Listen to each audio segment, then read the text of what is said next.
Farrukh Ahmed 10 June 1918 সালে জন্মগ্রহণ করেন। 19 অক্টোবর 1974 সালে তিনি মৃত্যুবরণ করেন। তিনি একজন প্রখ্যাত বাংলাদেশি কবি। মাগুরা জেলার শ্রীপুর থানার মাজাইল গ্রামে তার জন্ম।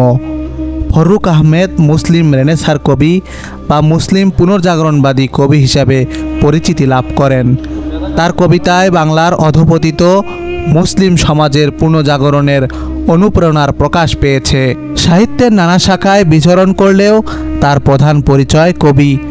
ফররুক আহমেদ সনেটও রচনা করেছেন। আরবি ও ফার্সি শব্দের প্রাচুর্য তার লেখার অন্যতম বৈশিষ্ট্য। কিশোর বয়সে কবিতা রচনার মধ্য দিয়ে ফররুক আহমেদ সাহিত্য অঙ্গনে প্রবেশ করেন। 1944 সালে কলকাতার দুর্ভিক্ষের পটভূমিতে লাশ কবিতা লিখে তিনি প্রথম খ্যাতি অর্জন করেন।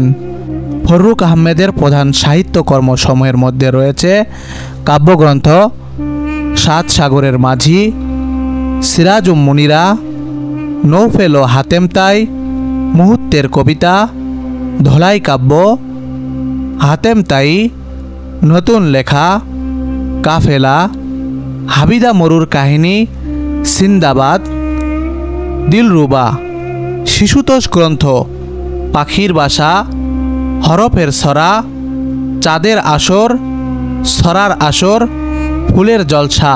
পুরস্কার: 1960 সালে ফররুক আহমেদ বাংলা একাডেমি পুরস্কার লাভ করেন। 1966 সালে আদমজী পুরস্কার ও ইউনেস্কো পুরস্কার লাভ করেন। 1977 সালে মরণোত্তর 21 পদক পান। 1980 সালে তিনি স্বাধীনতা পুরস্কার লাভ করেন।